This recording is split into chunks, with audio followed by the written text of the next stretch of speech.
Avengers Engame. This review will contain spoilers. First, right away I have to tell that I'm not the biggest Marvel fan. I think it's taking too much place in our cinemas and it takes away space from other movies that are very good too, but they don't get viewed as much as before anymore. But I have to respect the insane amount of work and effort that has been put into this continuous story that is the MCU. I've watched some interviews and Anthony and Jerusalem did a project on a scale that has never been seen before. The only comparable things are the Lord of the Rings movies by Peter Jackson, where they shot three hour-long movies directly after each other and then released them within a 1 year gap, and they needed this time to edit and cut the movies. And the Russo brothers have taken on a similar difficult task. After they have directed two of the best and most intelligent movies of the MCU, Captain America Civil War and Captain America the Winter Soldier, they took on the huge challenge to make the finale of the Infinity Saga, first part of the MCU. They had to sum up the storylines of 20 other movies, work in comic references and Easter eggs, and give a satisfying character arc and character development to over 100 characters, while also making sure that the movie is entertaining and also watchable for people that don't read all the comics and aren't such a big Marvel geek.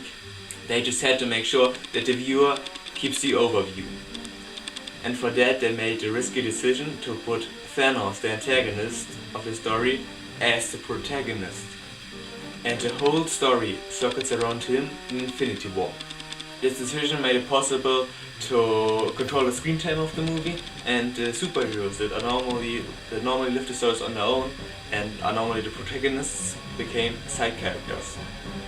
I think you could notice this the most for Captain America in Infinity War. In the end of Infinity War, the heroes fail and Thanos has collected all the Infinity Stones and snapped. Half of the population of the universe is killed, and we mainly see that through our heroes. Half of them just disappear like dust in the wind, and only the original 6 Avengers and few more survive. As a consequence, the cast is reduced, and the Russo brothers could focus on the individual Avengers more again. And it does work. Endgame really delivers. But first, I had some problems that I will explain now. I think you already could think about these problems if you read the title of the video. The problem was that I already knew the outcome and the ending of the movie before I even watched the movie.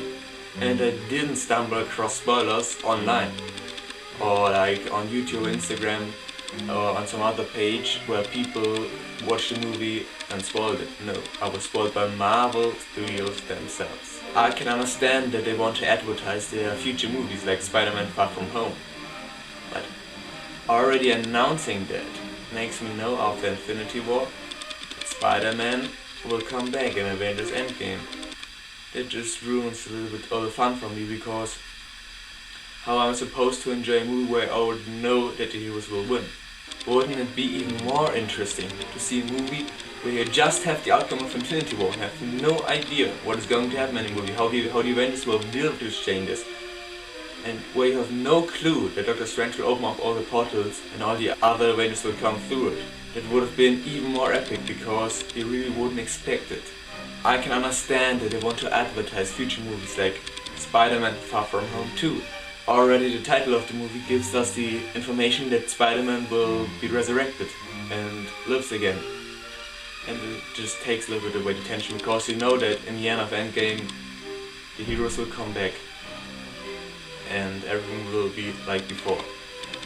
I think it would be more interesting to see a movie where you don't know the outcome, where you see all the Avengers on the lowest point, and you really, when you go into the theater, you really don't know what's going to happen in the movie. You have no idea. I think other movies like Black Panther 2, Guardians of the Galaxy Volume 3 and Doctor Strange 2 also spoiled it a little bit. Some of the movies will be released in 2, 3, 4 years. But we really have to announce the names now. I also knew that Iron Man would die, because they made it public that Endgame would be his last appearance in the MCU. Chris Evans as Captain America also announced that Endgame would be his last project with Marvel. But here's what bums me out the most. A standalone Black Widow movie is set to come out in a few years, completely ignoring the fact that she died in Endgame. That either means that she will get resurrected, or the story plays in an alternate timeline. Another possibility is that the movie takes place a few years before Endgame, but what purpose would it serve? If you have any ideas or explanations, please help me and write down in the comments how Marvel will solve this problem. Phase 3 of the MCU will finish after Spider-Man Far From Home, and I honestly really don't know what Marvel is in store for us for Phase 4. I just hope that they don't use too many resurrections, so that every death has an unchangeable consequence and has a real impact on the story.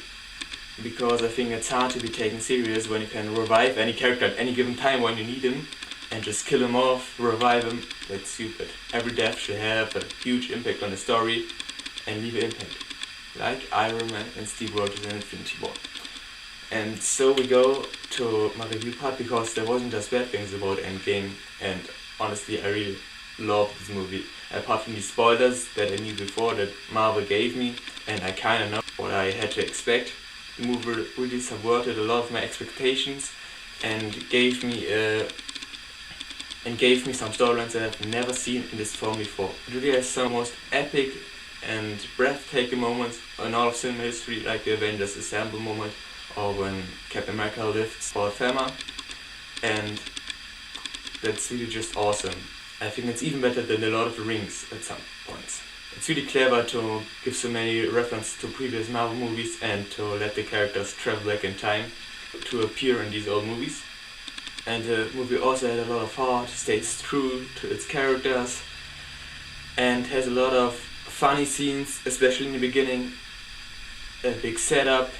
It takes its time, but you really empathize for the characters and have also some funny twists on the characters, like for and the cinematography and the visual effects are just awesome. So I think I'll give this movie 94%. It was really a conclusion to some of the most intelligent storytelling that I've ever seen in over a span of 22 movies. If you liked the video, give it a like. If you didn't like it, comment why you didn't like it, and I'll see you in the next video. Bye.